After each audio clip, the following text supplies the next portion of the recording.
Hello and welcome to Worst Quality Crab, a podcast of Asian American stories and recipes from best quality hearts. I'm your host, Freesia Lee. Joining me as always is my husband, Sam. Hello. And on today's show, we have a special guest.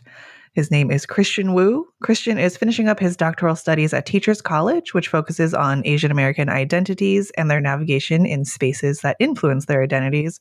Christian could not be a more perfect guest for this show. Christian, welcome. We're so glad to have you here. Thank you. I'm happy to be here. I will say off the bat, I am extremely excited for you to talk about your dish because it's something that we make in our household, but I think that you make it in a wildly better way. And you have, I think, some very interesting story that goes along with it from the brief that I read. And I cannot wait. So that said, no pressure. But tell us what dish you've brought to us today, when you were eating it, who was making it, where you were in your life and geographically. Give us all the things. Yeah, so the dish I'm bringing is Mapo Tofu or Mapo Tofu. It's a dish that my mother used to make for me a lot back when I was growing up in Mexico. And it was sort of like a comfort dish that she would make for me whenever I would come home from school in Mexico, kind of like sad that my lunch or breakfast didn't look like anyone else's. And it was a dish that she would cook for me, I think, when we were out of ingredients, but always had tofu. So it's something that was readily available. And we grew up pretty poor, so Mapo Tofu became the dish that was really filling for the whole family. But mainly because I think for her, it reminded her of her mother. And it was a way for us to connect through food that was very special. And for me, in my family, I can't really speak to my family, mainly because there's a language barrier. Surprisingly, I don't speak fluent Cantonese or fluent Spanish, and they only speak Cantonese and Spanish and not English. So there's this whole weird type of setting where I want to communicate with them, but we can't. So we only cook for each other. That, that sort of sums up this whole show. We're done. Great wrap. No, I love it in I know that food brings us together. Mm-hmm. And also there's a little bit of sadness to that of Mm-hmm. the language barrier. And I think growing up in Mexico is a little bit outside of what we've done on the show before, which I love. Mm-hmm. And also I think you then grew up in San Diego for a while. It's interesting to me that I know it's a Cantonese dish and I know that it's not unique to San Francisco, but for me, it feels like one of my quintessential San Francisco experience dishes. So to hear that this was, a very important dish to you growing up in Mexico, San Diego, from your parents' Cantonese roots, just really makes me feel good and feels like part of this global collective in this kind of 5-ish ingredients dish. Except, and this is where we differ, when we made ours, we use a packet flavor mix and you do not. Yeah. If I recall correctly. Yes. Tell me about that. Yeah. So my mom tried very hard to stay away from the prepackaged Mapo Tofu seasoning or the black bean sauce from, I think, that famous brand, Lee Kum, whatever it's called. Yep. So she would try to avoid that. I like that she avoided it so much you don't even know the brand. The super ubiquitous, everybody knows Lee Kum Key, and you're oh, I don't know, some package brand. Amazing. And I think for her, it was her effort to really, when she moved from China to Mexico, to kind of keep that cultural sense of I'm still home, but I'm not. And for her, that effort was really grounded in I need to make at least one dish where all the ingredients are basically hand sourced or created by herself. And me growing up, I'm I have no idea what any of these things are called in English or in Cantonese. I just know the smell and the feel. So I grew up close to her in the kitchen, but she would never let me cook with her.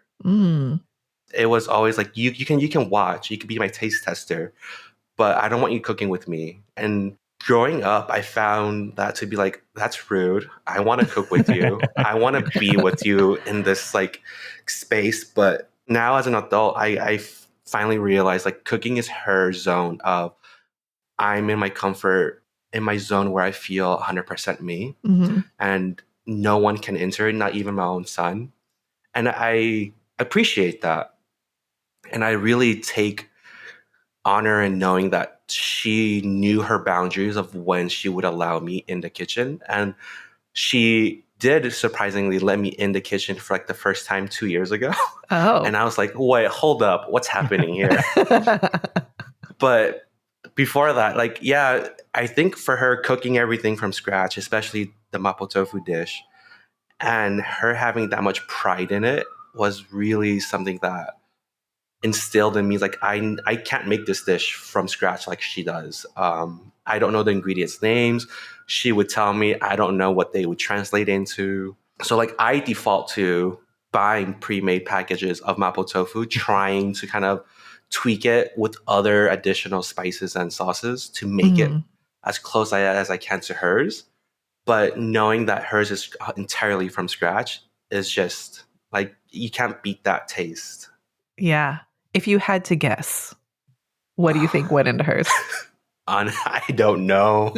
I've tried so many times to guess and recreate it. It's just something, the whole thing that we don't like our parents or us, we don't measure. It's just like here's a pinch of this, here's Mm-hmm. a ladle of this, like whatever. It tastes different every time, but every time it tastes perfect. That's the thing I can't recreate because I don't know, something with that nostalgia of when you eat that dish that your parents have made from your childhood. I think that memory is just so strong that the taste from that memory becomes reality. Oh, I love that. I think I am, and Frisha is very familiar with the prepackaged Mhm. packets of Mapo Tofu and those flavors. And they usually come in like a mild, medium, hot. I'm just wondering, did your mom's version, was it extra spicy or not that spicy? And what do you add to those packets to make it taste more like your mom's version? I was definitely spicy. We were a spicy family. Nice. We love our spices a lot. And the thing is, like, one of the things that I'm not sure she did intentionally was she started adding a lot of Mexican peppers to it, because we grew up in Mm. Mexico, and that was something that was really available. She couldn't find Szechuan peppers, Mhm. so she would add a lot of jalapenos or whatever these other chilies were she had available. And I would keep asking her, like, what chilies are you using? And she's like, just the Mexican ones. I'm like, Mom, there's a crap ton of Mexican peppers. It's like, oh, you'll know when you see it. They're tiny and green. I'm like, that's a lot of peppers. But like, the way I would do it, like I would start finding like, okay, I'm only looking for green ones. Does this mean which ripeness am I looking at? Is there a very specific pepper? But I just started making mine with jalapenos, with Szechuan combined, with also, if I'm feeling risky, some bird's eye Thai chili peppers as well. Oh, But Ooh. like even those like are kind of challenging to find sometimes when you're not in an area with a lot of Asian supermarkets. yeah. Mhm. I was just thinking about Haney talking about how she puts a Serrano chili into everything. Maybe that was one of your moms. I think those are green. I think they're green too. Oh my god. That sounds real spicy. It's funny because when I was growing up, the first time I actually ever had this was at a friend's house, hmm and it was crazy spicy. Like, I mean, I think I was like 15, and so my palate wasn't, as what it is today. But I remember it was crazy spicy. Same as at Kristen Wong's house. She's a friend from middle school, and she still eats everything like pretty spicy. And then I remember like, kind of getting older and making it for myself and the packets and things. And I was like, wait, this one's not crazy spicy. And that was just a weird thing for me because in my mind, I was just like, I still have this idea like Mapo tofu equals crazy spicy. And like, I have to kind of be aware, and then we'll make it. And I'm like, oh, this is whatever. This is totally fine. And I think part of me like misses the crazy spicy from, the first couple of times that I had it. And part of me like wants the sense memory of just like burning out my palate.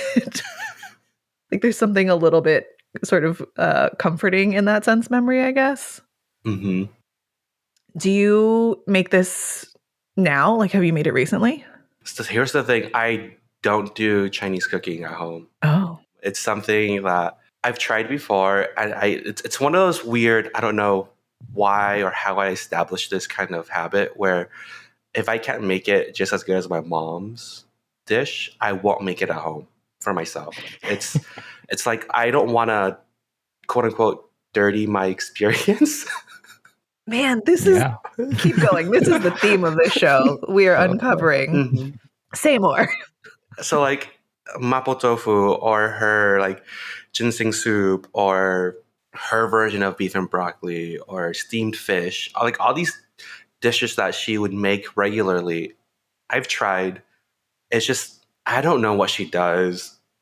I don't know what ancestors she's calling. That's not coming from me. It's like there's something's going on. I'm using almost the exact same ingredients, but she just knows how to execute it better. And so I don't do a lot of Chinese cooking, but I do use a lot of the flavors of Chinese cooking. But when I cook at home, it's mainly a lot of Korean and Japanese influenced dishes. What about Korean and Japanese is interesting to you? Is it just like sort of proximity to Chinese, or? I think for me, it was because when I was learning how to cook for myself growing up, they were the first thing I could read in English. So it became something, oh, I know what gochujang is. I know what sake is. I know what, dashi is, because I can read it. But for Chinese, it was like, I can't read Chinese. I can't even say some of the sauces that my mom wants me to buy sometimes. I'm like, Mom, you're going to have to just call me and I'll ask the store person to talk to. So like, I think for me, it's this like, I feel this barrier of I want to do more Chinese cooking, but I'm also like ashamed that I don't know how to say these things and know what they are. But for Japanese or Korean cooking, I grew up knowing how to read and use it from watching all these, YouTube videos. And it became more comfortable for me to rely on those flavors than it is for me to rely on the Chinese flavors I grew up eating. Mm-hmm. That's super interesting. And I think what just came up for me is like, you talking about Japanese and Korean cooking and YouTube, and like Sam and I are ridiculously old people. So our version of that is like Food Network, which is also why like I will take a stab at some Italian shit because like that was, like the thing of the era. But I don't like, in some ways, I think Chinese cuisine has been around in the States long enough that there isn't this sort of like trendiness to it, and it hasn't had the like cooking show spotlight that some of these other cuisines are having because we've been here longer. And I think that like, I don't know if this is your experience, but for me, I've mentioned that like a lot of my Chinese cuisine or eating Chinese food was in restaurants or takeout or like the hot bars and things like that, because my family didn't learn it anymore, or they just stopped cooking it because they're, a couple of generations here. And then I had no surrogate for teaching me any of that. And it sort of sounds like for you, because of the language barrier, there also was no surrogate to like come in and kind of teach you those things. It's funny when you bring up Italian, because like whenever I try to take either my mother or any relatives out, it's their default cuisine to eat out is always Italian. It's let me preface this that when we say Italian for them, it's Olive Garden because that's what was really available. And they would always, without a doubt, order chicken Alfredo because it's that fattiness, and also because of the noodles. I think for them, the noodles was something they could like they're used to eating. Mm-hmm. Mm-hmm. And when I would take them to other like quote unquote Chinese restaurants, the first thing out of their mind is like, I don't like air. They're not making it just correctly. They're putting too much oil. I'm like, Mom, you put a lot more oil than this. Yeah. But they become so more hypercritical of other Chinese restaurants and dishes that it became easier. It's like, let's just try more Italian dishes because that's something that they're not used to. Yeah. And even then, they'll be like, this is way too creamy. This is way too much cream. Why do they always have to douse it in cream? And I'm like, you want an Italian. I don't know what to tell you. Yeah. You're like, well, you picked it, but sure. Sam, not to put you and your parents on the spot, but I feel like sometimes your parents are a little similar in the like Chinese restaurant critique.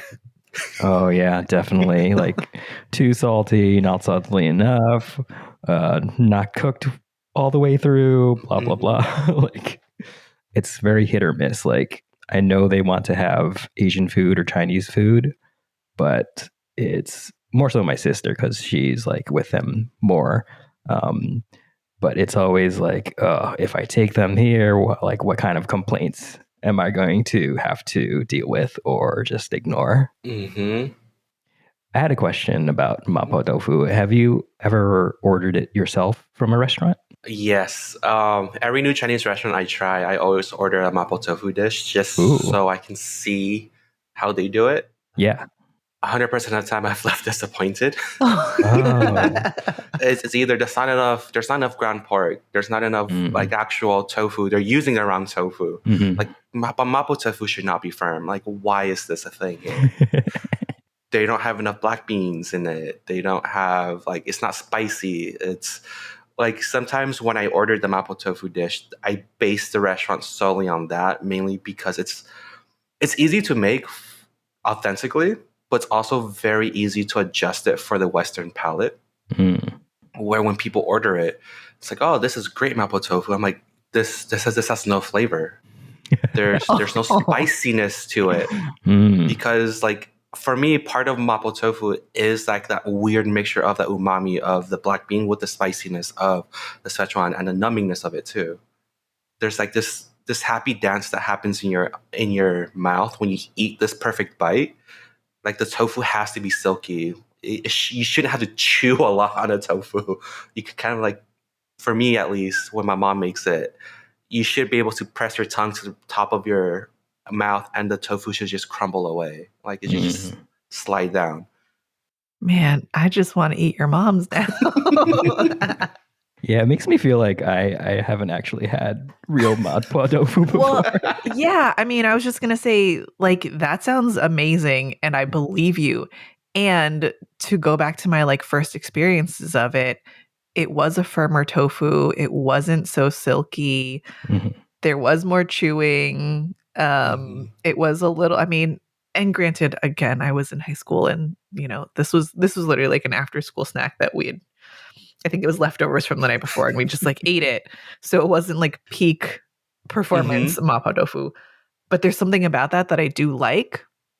And I think in my head, I'm holding like both of those and wanting both of them at the same time, oddly enough, or like thinking about them both when I'm eating one. But you're right that it's something that is so easily sort of like redone for kind of like a Western palate or kind of like away from a more traditional. I guess the way you described it sounds so much more elegant and refined, actually, than what I think of it as, because I do kind of think of it as this like very fast ground meat tofu kind of mixed together quick. But when you're talking about the silky tofu and that just pressing your tongue and it breaks apart, like you're totally right. And also like that is like not you, like you mentioned that it's, you know, like kind of an affordable food and it's filling and all those things, but then also describing it that way is so like luxurious. And I guess it's just the kind of the first time that it's occurring to me that it kind of holds both of those things of like being this very luxurious experience and very like, you know, hits a lot of senses. And also it's got a lot of protein in one dish, put it over rice, call it a day. maybe you've got a vegetable. Great. There you go. Feeds a whole bunch of people. Yeah. But also, like, yeah, there's something like very luxurious and like sensual is the wrong word, but I don't know. Senses. It should be sensual in your mouth. Yeah, like it hits a lot of senses, like in the texture and the taste and the smell and the numbing and all of those things. I guess I'm just seeing this as a whole new dish, is what I'm saying. I'm so hungry right now. I know. I agreed. Why do we record these before we eat lunch? Christian, in your kind of brief description about this before we talked, you mentioned that your mom would make this also when you did something that was achievement worthy to her. Yeah. Just like a pre-context.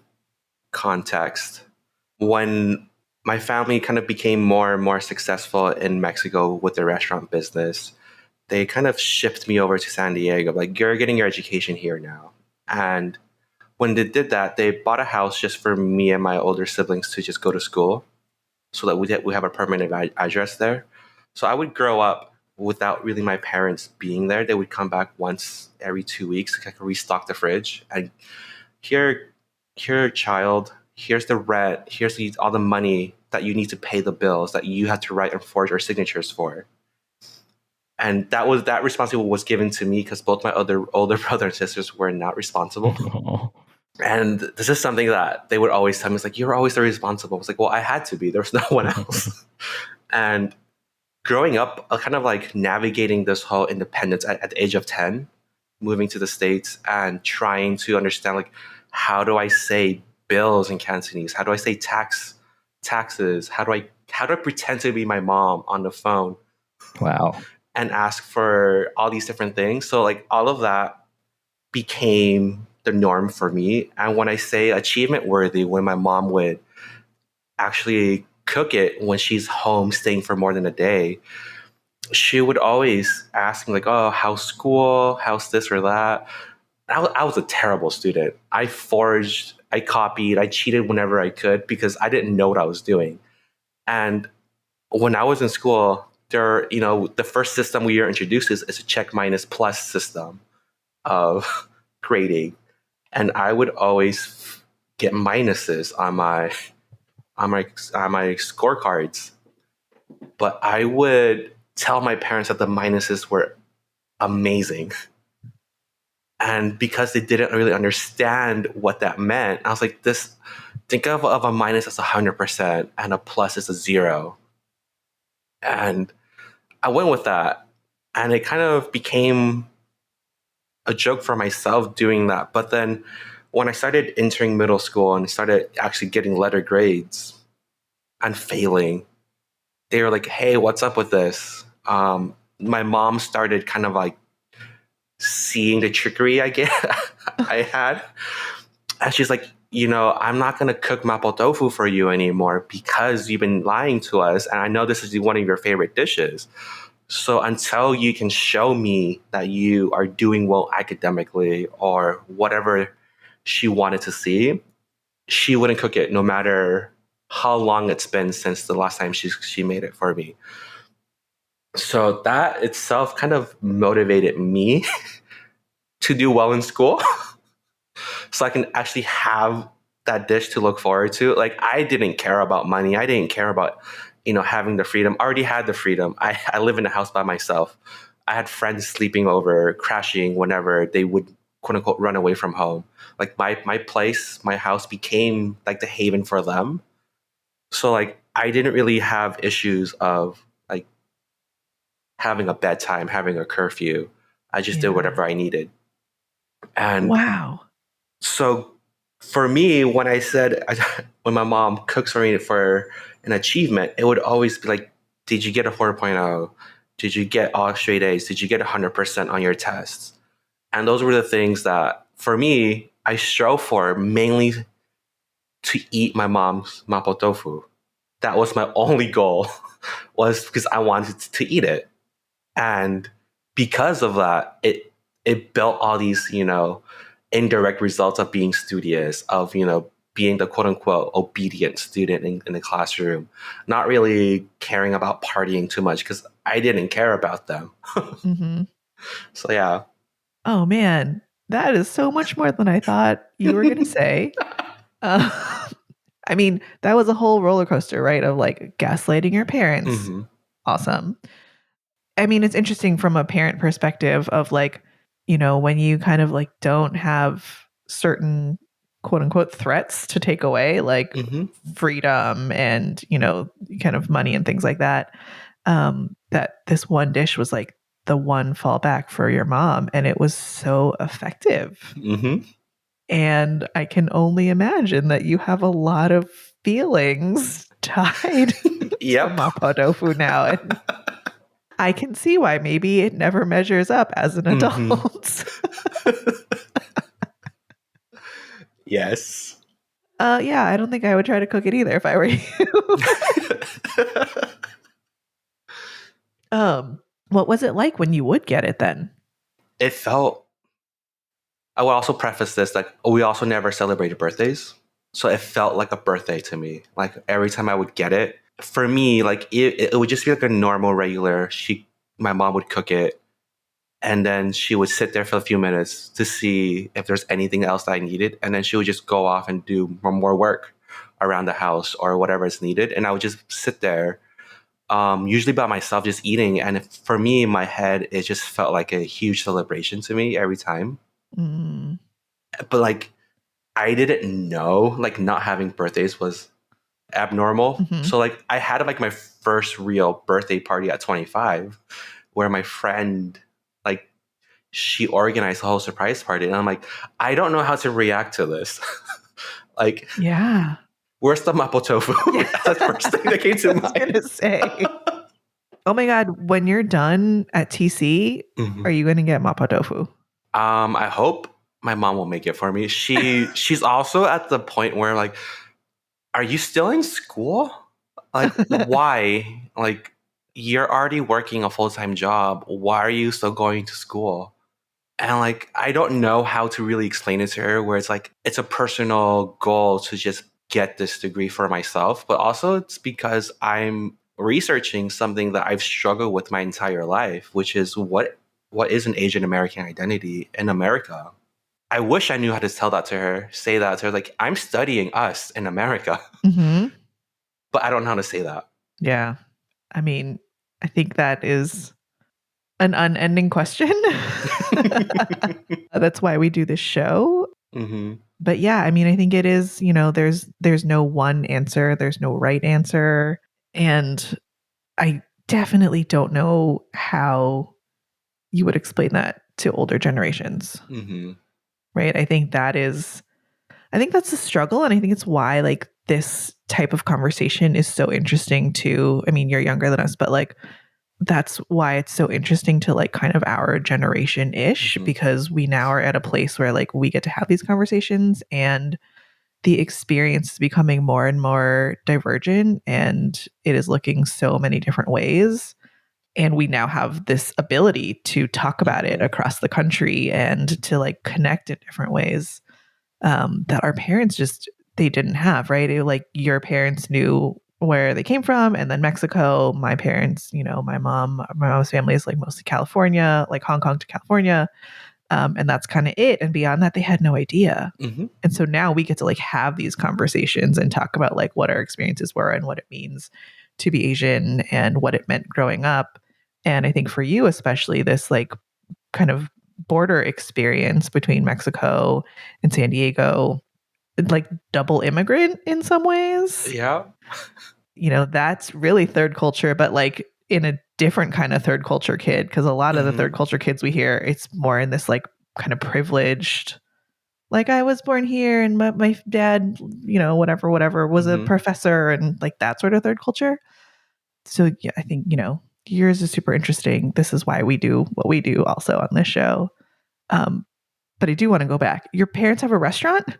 They had a restaurant business back in Tijuana where it became a very successful, where they built multiple chains, and our other family relatives hopped on and also expanded with us. And then they were like, we're done, we're tired, we are not doing this anymore, and they kind of just sold it all off. But yeah, they had Chinese buffets, a taco Chinese buffet restaurant. There was even a Chinese buffet restaurant with a strip club. Oh, what? They did everything that was so unorthodox to what a typical Chinese buffet would look like. I think that's one of the reasons why it became so successful, was because like, oh hey, I'm going to this Chinese restaurant. Oh, for the adults, there's a strip club version. Let's go there. Or for a lot of the other Chinese families who were immigrating to Tijuana when we kind of established ourselves there, it was a good way for them to also eat food that made them feel at home, but also, oh, they have a restaurant where they have a taco stand inside the restaurant. We can also eat Mexican food. And I think they created this community where our restaurant became a hub for all these other Cantonese families. And it kind of slowly became like, oh, let's go to this restaurant and let's just hang out there. And then that kind of became more and more popular. And then we had to expand. But then I don't know why we closed down, but they were like, we're done. I'm like, okay, why? Like, you don't need to know. I'm like, all right, that's fine. How old were you when the restaurants closed? I think the last one that was sold off was when I was, I think, 18 or 20, one of those ages. Mm. My parents didn't expect me to go to college at all. That's the first thing I want to bring up, is the context behind that is both my brother and sister dropped out of high school and didn't pursue higher education. And my family thought, oh, Christian's going to go do the same route. He's going to become a quote unquote another failure on our end. And I did it. I graduated high school, went on to, UC San Diego, blah, blah, blah, went to college. Shout out UCSD, Tritons. Yeah, go Tritons. Yeah, another Triton. Yeah, so like when I moved out at 18, my parents sold the house. Like, we're done with America. You're on your own. We didn't expect you to graduate high school, but here you are. Go venture forth. We have no money for you because we didn't think you were going to go to college. Mm. And they kind of just went back to Mexico, did their own thing. I went off to college. So like during that time, they sold the restaurants, they sold all these different things, and they kind of just retired. And I'm like, cool. Where do I go for summer? Yeah. And they would just be like, find a job. You're on your own. We can't help you. And I'm like, all right. So that kind of like that distanced myself from my family even more, on top of the whole language barrier. So it became like kind of like the restaurant era for my family ended, and that kind of transitioned me out. Like, oh, I'm a grown-ass adult now. I don't need my family's support in any way or means or approval anymore. Mm-hmm. But it just, I don't know, it became a whole mess in trying to unravel that as a young adult. Yeah. Oh, man. What circumstances brought your family to Mexico in the first place? From the grapevines that I could understand, from my sister translating for me, my family, my father especially, was an educator in their village back then in Yingping in southern China, and our Wu family was very prominent in the village. They had a whole school system built there to educate the people there, and it was towards the end of the Mao era where, like, being an educator, you're going to be persecuted because you're not teaching the Mao ideologies. Yep. My family was like, fuck this. We're going to get out as fast as we can. And some family members were able to get expedited immigration to Venezuela, to Colombia, to Mexico. And our family decided to go to Tijuana because they were either going to Mexico or Canada. They've never dealt with the cold. So they're like, peace out, cold. Yeah. We're going to go to a climate that's very similar to what we grew up with. So they ended up in Tijuana. They tried San Diego at the very first, did not like it. Very racist, very prejudiced against them. Military city, for those people who don't know. It's like, they're like, they were not welcomed in any means. They're like, we're going to just go back to Tijuana and settle here, where they were welcomed and embraced there. Do you know what year this was? Roughly? No. I don't even know how old my parents are. So that's the thing. Oh, yeah, no, that's fair. So your family had already had the restaurant business established before you were born? hmm I was born in 91 and they were already established Mhm. well before I was born. And growing up in that restaurant, in a buffet, living on top of the restaurant, it was interesting as a little kid figuring out like this is normal, right? So when I came over to the States and when I went to college, when I would try to talk to other Chinese people, which did not feel very accepting because I don't speak Mandarin, Mm. or trying to get acquainted with the Latinx community, which also rejected me. And I'm like, oh, I don't know where I belong. Like, I feel like I'm more Mexican than some of you. And so there'll be like a weird identity crisis when I first went to college where I don't know who I am. Both the Mexican and the Chinese communities rejected me. Where do I go from here? And how do I kind of remedy that? And growing up in a restaurant life, it's a whole set of different quote unquote normal upbringings than everyone else. So for me, when I meet another American of whatever background, first thing I really want to know is like, what was your upbringing like? Because I don't know what a normal, typical upbringing is. Like, I grew up with chefs banging the woks. I grew up with unwrapping frozen egg roll wrappers. Like, that's my upbringing. We have a friend who also grew up in a restaurant, a Chinese restaurant, but in DC. And she has commented how it's like a very specific experience, and that she once dated someone else who like grew up in a restaurant. And in looking back, she realized that the only thing they really had in common was they were both restaurant kids, and they were sort of like weirdly trauma bonded through that. Yes. Oh my gosh. Yeah, I'm like kind of fascinated by you restaurant kids. To go back to kind of like the food of all of this, but hmm what is it like to live above a restaurant and then also just have your mom kind of cook like a one pot meal or, something pretty simple while downstairs people are cooking a lot more stuff? Yeah. One thing was we were never allowed to eat the buffet food. That's only for the customers and not for us. That's not our food. She made that very clear. And I say that because there was this moment I remember very vividly where I'm a huge fan of egg rolls, especially my mom's egg rolls. And she would never let me eat them because they're not our food.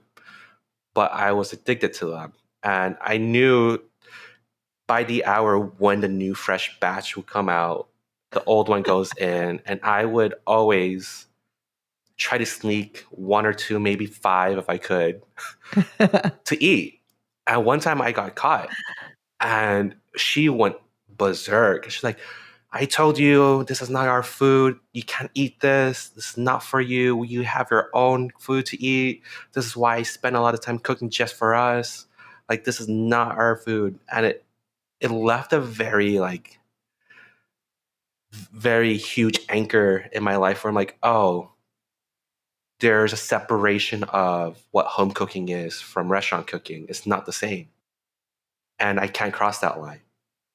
So when she would cook at home, it's very traditional Cantonese dishes, but with whatever ingredients that were available within the area.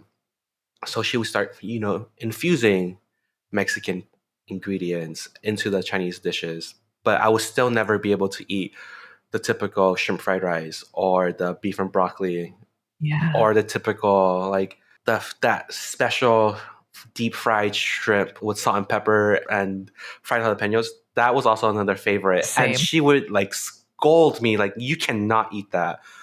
And it kind of left a taste in my mouth growing up where I've never visited any other Chinese fast food chain like Panda Express. Never had it until I was in college. PF Chang's had it once. I'm like, what is this monstrosity? Um, I never tasted my quote unquote restaurant food. I was just so afraid to cross that line, even growing Mhm. up, even now, where sometimes where I walk past like PF Chang's or Panda Express, and I'm like, no, I This is it became an ick. Man, okay, not a therapist. Well, just putting that out there, not a therapist. But what I kind of heard is this like very strong core message of like Chinese food is not for you. Mm-hmm. Yeah. That's kind of a big deal. It is. Being Chinese. Being Chinese, but can't have Chinese food. Yeah. Besides mother's cooking. Yeah.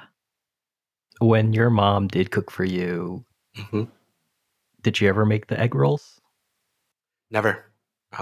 No egg rolls ever. Hmm. She would always make like the typical like braised pork knuckles or tamales or the carne asada fried rice that she would make. Oh my God. Wait, that Or sounds amazing. yeah. Her version of mole, which I don't know what she puts in, but it's delicious. And like the Mapo Tofu, that will always be a dish every time I would visit. Like now, every time I visit her, she would always have that ready for me. Like, because she just knows like there's no more quote unquote achievements that he has to accomplish because he's already exceeded everything that I've ever wanted. So like now she just makes it because the achievement now is I get to see my son now. But like even now, even that is also like a very deep story context I have to unpack. Yeah, I mean, I guess again, not a therapist. But like it feels like or it sounds like a lot of your core food memories are tied to a certain like to conditions, right? Like Mm-hmm. there's a lot of conditionality to when you're getting these things. Mm-hmm. And I guess I'm curious like how that informs how you cook for yourself and how you eat out for yourself now and how you kind of are as an adult amongst, you know, your family's not in New York, but amongst your like chosen family or your friend groups and things like that. Like, you know, does it show up in a certain way? Like, what's that like? 100%. Oh my gosh. I can't be friends with anyone with any like limitations for food in terms of like unless they're like life threatening. That's the only case, right? Like I can't be with with friends who are like, oh yeah, I can't eat that dish. Texture. I'm like, texture? No, I can't be friends with you. Like texture is everything, and you gotta eat it regardless. Or I can't eat fish. I just don't like it. I'm like, too bad we can't be friends. Like food, Savage, but I get it. food has become so. It's something that when I make new friends or with my current partner, I'm so glad he's not picky at all. But he just won't eat intestines, and like I understand that. But like, there's a part of me like I wish you did. But food for me, like when someone doesn't eat a dish at least once, my mom has always taught me the rule of three. You have to eat it at least 3 times before you can make an opinion. Then you can actually, it's like, hey, I've tried jellyfish 3 times. I still don't like it. And when people tell me that, this whole like food fixation, that kind of barrier goes away because like you tried it. But like food itself has become such a like hard rule for me where like if I'm going out to eat, I don't want to feel restricted about what I can and cannot order because of someone else's like preferences. Unless you're gonna die if you touch it, then that's different. But like a lot of my friends, they know this. Like, oh, Christian wants to go out to eat. That means we're gonna eat. Like, it's not. We're gonna just pick a few dishes. Like, no. Most of the time when I eat out with my friends, it's like we're ordering almost 90% of the menu. It's like it's a whole family style type of thing where we spend 2-3 hours eating and just catching up. Because I've built a kind of like habit of eating out isn't just eating out. It's like quality time. It's that time where we get to enjoy the food or not enjoy the food if the food is crap, and then talk shit about it, and then always brainstorm how we can make it better. Or like with my relationships, it's always been if you can't eat a certain dish for the sole reason like I just don't like it, and you haven't tried it, that's a no. I'm sorry. No matter how attractive you are, like, bye. And the thing is, like, I've done that. Like, I've one person I've dated did not like kimchi at all, and I'm like, sorry, dude, I can't date you. And he was like, what? It's like, yeah, this kimchi thing, deal breaker. It's so absurd, but that's food holds that much value in my life. Yeah. I mean, after everything you just said, It I makes can sense. imagine. Yeah, it totally makes sense.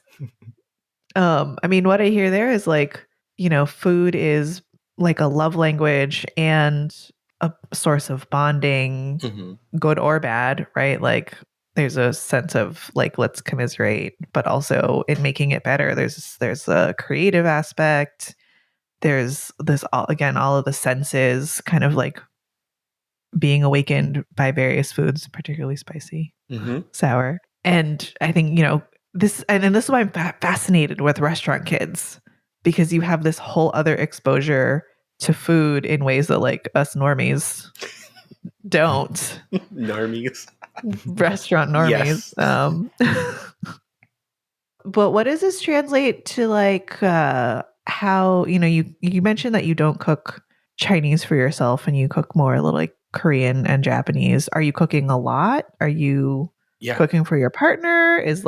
Do you cook for your partner for achievements? No, so I cook. I'm the main cook in this relationship, and it's always has been for all the relationships I've been in. It's something that when I learned how to cook, it was a sense of pride for myself. Like, hey, cooking for me brings me joy, and seeing the other person eat my dish, even if they don't like it, like I'm fine with that. It's like as long as they're eating something that I've made, there's just this undescribable happiness that goes through me where they're either enjoying or not enjoying it, but nonetheless they're trying my food.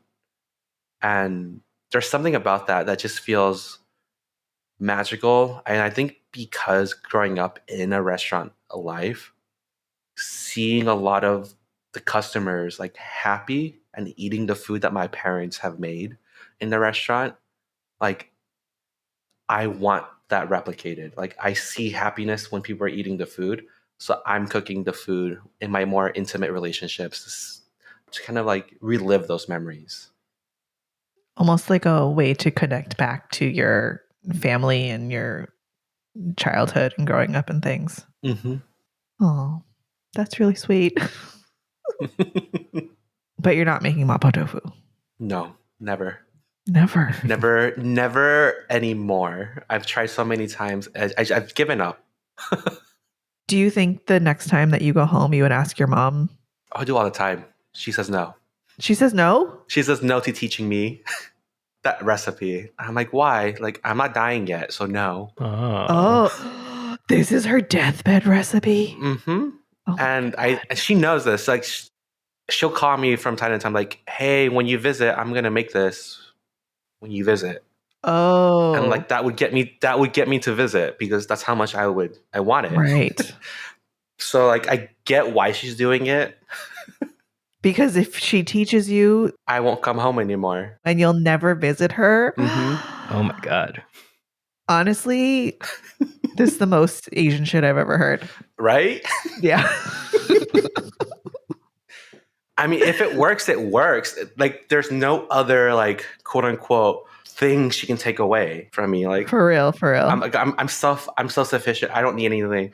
But what I do need is that mapo tofu recipe, and she won't give it to me.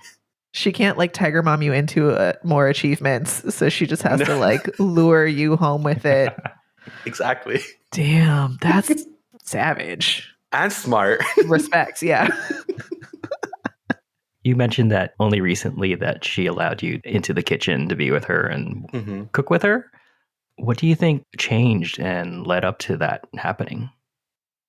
There was a long period of my life where when I came out to her, she rejected it a lot. Like it was based on like being gay was worse than being a murderer. And it was very like, okay, if you don't want me here, I'm not gonna try on my end to make you be in my life. So there was like a long time where I didn't talk to her or see her. And this holds true to this day with my father and brother. I don't talk to them. I don't communicate with them because they don't agree with this quote unquote lifestyle for them. But recently I think she's coming to a sense in the past few years where like I'm getting older and our youngest son is the only one that's successful. And I think for her, it hinges on like who's going to take care of me because my sister and brother won't.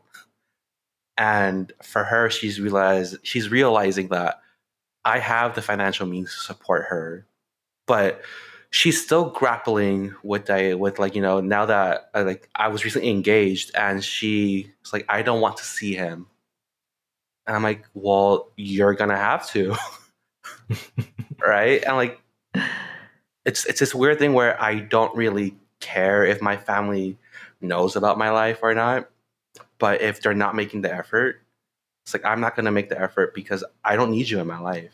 Like I'm very brutal in that aspect where it's black and white. And I think she started realizing a few years back where like I need to be more accepting of Christian. And I think for her that was inviting me into the kitchen because she knows how much I like cooking. And for me, like when she first did that, my head automatically thought, what's the ulterior motive here? Which sucks because like I shouldn't be thinking that about my mother, but it does because I've been conditioned from my father and from a young age where like there's always an ulterior motive for an action that someone's doing for you, not because they love you necessarily. Yeah. I mean, I was going to say, do you think that her inviting you to the kitchen was a form of an apology? But maybe also it sounds like it was somewhat transactional. Yeah. Yeah. Transactional Asian familial relationships. It's a whole other show.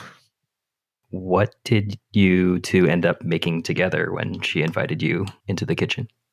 We ended up making the braised pork knuckle, which is also another dish I enjoy. It was a lot more involved than I expected.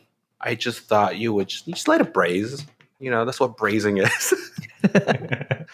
No, we were just constantly at the stove for like an hour, just cooking, cutting things up, and like just in our very weird way of talking to each other, which was very limited still, and always had the phone nearby to translate if needed.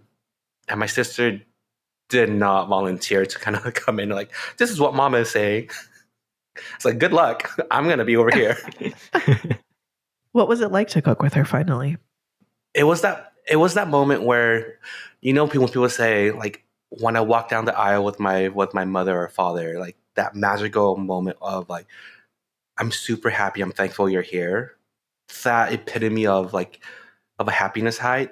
That's what I felt when I was cooking next to her. I was like, I wish I could have this all the time, but I know if I did have this all the time, I wouldn't feel this way anymore. Mm-hmm. So like that moment where we were cooking, where we were even laughing at each other and like making these very limited jokes in Chinese. And like I sort of understood her, she sort of understood me. And it was like something that I never thought I would have with my mother, especially as someone who towers over her and has tattoos. She's like, do I even fit in this scene if someone were to come in and be like, what is this dude doing with this old lady here? That sounds really lovely. Do you think that she'll invite you back to cook again? I don't know. I think she's doing a lot of internal processing with me being engaged and like what that entails for her. I'm like, it doesn't involve you, mom. Like this this life or the perceived stereotypes and prejudice that you're thinking about and how hard of life you think I'm gonna have, that's your projection. Like I need you to kind of work through that yourself to see if you want to be in my life, you're going to have to acknowledge my partner. Like there's no way around it. Like I'm not gonna be coming to more family functions if you don't want him there. You don't want me there. Yeah. That's how it works. I'm kind of curious, like, how this plays out in the work and the research that you do today around a larger being Chinese, Asian identity, food, the interplay of various spaces for those identities. Funny enough, everything that when I talk to participants about their identity, food has been the anchor point for a lot of us because there's something about food that ties us all together, whether that's like what we're doing here, talking about a specific dish or reminiscing about a specific smell of a dish. What that really boils down to when I'm researching about Asian American identities is that how do we know when we're in our quote unquote Asian identity versus our American identity, or if there is even a difference for some people? And I'm very aware of which identity I assume depending on which spaces I navigate in. Mm.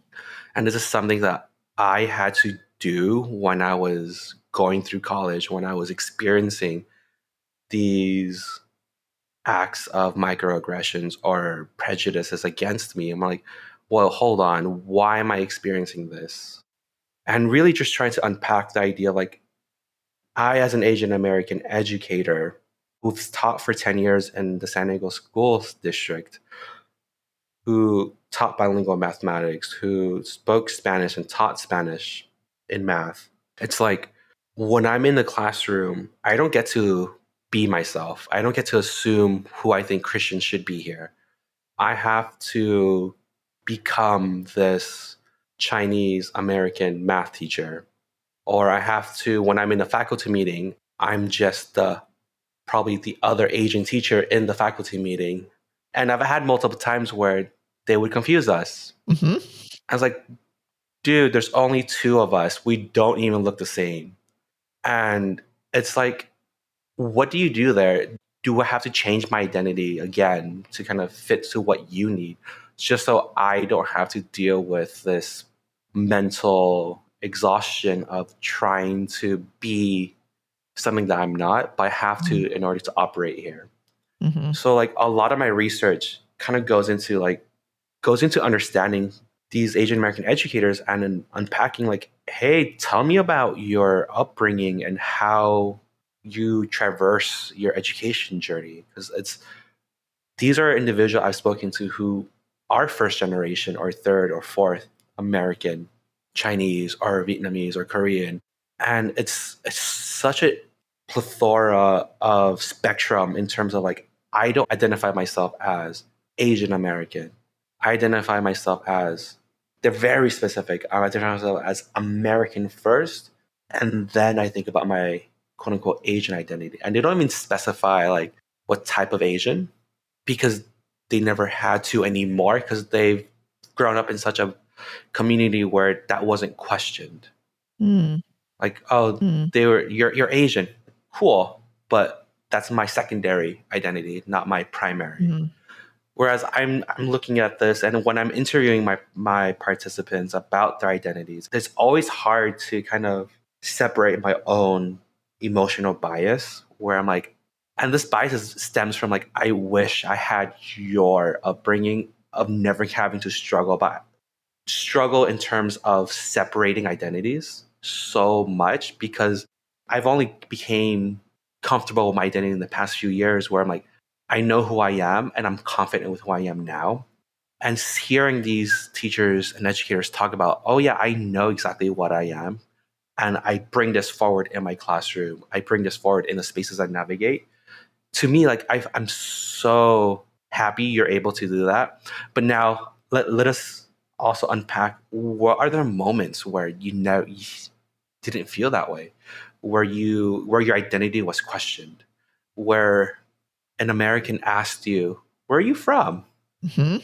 That question, like it's so innocuous, but it's so damaging in a way where when someone who's not Asian asks, where are you from? It's so many layers. But then if I were to ask another Asian, hey, where are you from? They know exactly what I mean. And it's not a dangerous question. It's like, Yes. we're just trying to find, when I'm asking where you're from, is there an alignment of cultural references that I can connect with you on? Yes. And if there isn't, okay, hold up. Let's just connect on us being in America then. Yeah.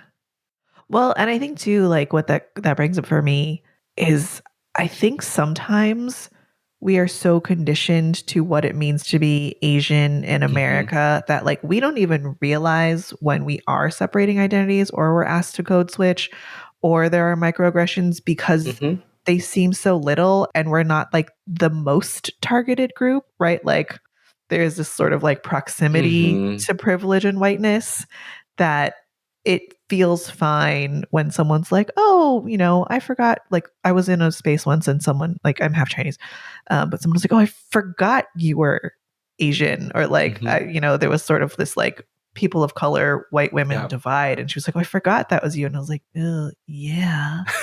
And it's like, you know, because I think there's a little bit of conditioning, maybe a lot, that says like, we're not Black and we aren't part of the Black experience and we don't sort of have the same prejudices. And so we're kind of on this lighter skinned leaning. And so all these little things are fine. And then when you really start to unpack it with people, like, actually, this was a microaggression, or like, you know, tell me about when someone said, where are you from? What did that actually bring up in you? That we kind of have to be reminded of, like, we're still not white. I think another thing that when, especially centering it in education, when we talk about people of color or students of color, Asians are never thought about as having a place on that in that discussion. Yes. It's frustrating when I'm talking about people of colors, and I've had other scholars who's like, wait, Asians aren't a person of color in this. And I'm like, who is? And who can be in this table if, when we talk about education for people who are not physically white or racially white, who else gets to be a person of color if not everyone else outside of that, outside of those categories? Yes. And when I bring up, like, when we talk about educational policies and laws, they only focus on the Black, white, and brown students, and they're important. But now when we bring in Asians, Southeast Asians, East Asians, all the other categories of Asians under these both of these umbrellas, it's like these policies affect us in ways that you've never thought about because we were never brought into these discussions. And now we're seeing the damage. Now we're seeing how a lot of educational institutions see the model minority as a benefit instead of it's so dangerous to the Asians who don't fall under that umbrella. And dangerous to the ones that do, frankly. Yeah, that's that too. But yes. The thing is, like what you said about proximity to whiteness, so many participants I've interviewed have already said, I believe in my proximity to whiteness. I want to be white. And that's where the unpacking of our conversations begin. I know. I make a face like that too. And I try not to, but it's so hard. Oh, I mean, kudos to you. That is, and that's, I think in a lot of ways, like, not to bring it back to us, but like part of why I was so interested in doing this show was because, one, there's not enough representation, but two, like showing the different ways there are to be Asian so that we don't all have to feel like we either fit in this thing or we don't, or we try to like cram ourselves into what it looks like, quote unquote, looks like to be Asian. And also just, you know, there are so many conversations about like BIPOC representation and what that looks like. And it always comes back to Black or brown. And like, yes, that is very important. But Asians are so often left out of most conversations that, like, you know, where does that leave us? And it's not to say that like the Black experience and like Latinx experience is like discounted in any way. And I want more of those stories and I want more of that representation.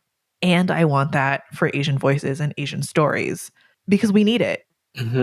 Part of the undoing the proximity to whiteness and reaching for whiteness is knowing that there's a space for us and for Asian stories and Asian voices, and that space looks a lot more like Black and brown experiences than it does white experiences actually. And so just being able to create more stories and have more spaces and like get more narratives out to say like, actually, it doesn't look like being white. It looks like being this. Oh man, we went down a road. We did. Christian, this was super awesome. I did not expect us to take some of the turns that we did in there, but I'm so glad that we got to. I am very excited for you to continue your work and your research because I think it will help serve a lot of us, particularly in education, which I'm super happy about because we have a lot of little kids that need educating in this household. Yes. And frankly, we need more of our educators to look like our kids. So thank you for that. Thank you so much for being here, for sharing your story. Do you want people to find your work anywhere? There's no published work from me that I know of. Question mark. Or follow you on Instagram or anything like? They can, if they're interested in being a participant for the research, they can reach out to me in my email for school, caw2214@tc.columbia.edu. That's where you can reach me. You straight up sound like a droid, but I like it. Thank you so much again for being here. This was awesome. Listeners, if you would like to try your hand at Mapo Tofu, which will inevitably not be as good as Christian's mom, I don't think any of us are ever going to experience that level of awesome, except for Christian if he is bribed into going home again. But we will get a recipe up in the show notes and on our website. It will look something like how to make it with the packet version plus, which is still delicious. And we'll give you our tips for softer tofu, not firm, things like that. You can also find us at our website, worstqualitycrab.com. You can find us on Instagram at worstqualitycrab. And if you would like to email us for any reason, comments, questions, you can do that at worstqualitycrabpod@gmail.com. Otherwise, we will talk to you all pretty soon. This was super awesome. Thank you again, Christian, for being here. Thanks, y'all. We'll talk to everybody later.